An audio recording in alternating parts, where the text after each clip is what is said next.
ស្នេហ៍ដែលពិបាកយល់ព្រមទទួលយកចំណែកលើទាំងដឹងថាគ្មានជុំឬត្រូវស្មោះម្នាក់ណាខ្លួនបងមានតែមួយត្រូវពាក់ព័ន្ធអូនហើយនឹងគេ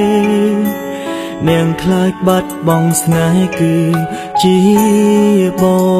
ង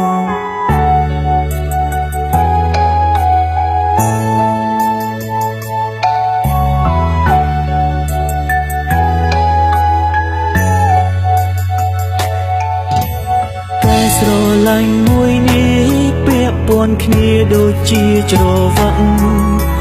រវាងមនុស្សពីរនាក់ដែលសំខាន់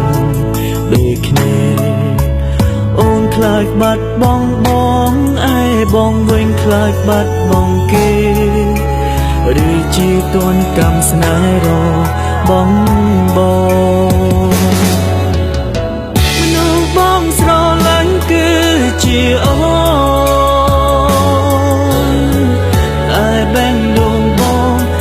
បាត់បង់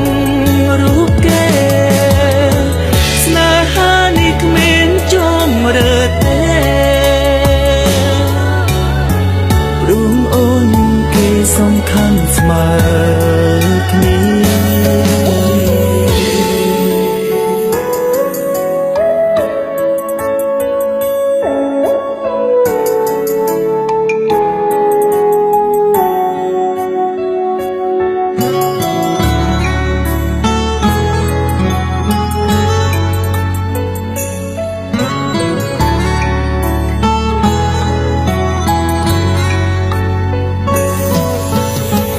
ស្រឡាញ់មួយនេះពាក់ព័ន្ធគ្នាដូចជាច្រវាក់រវាងមនុស្សពីរនាក់ដែលសំខាន់ដូចគ្នាអូនខ្លាចបាត់បង់បងឯបងវិញខ្លាចបាត់បង់គេឬជាទណ្ឌកម្មស្នេហ៍របងម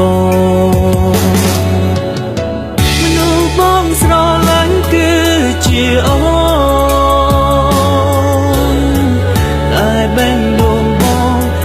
បាត់បង់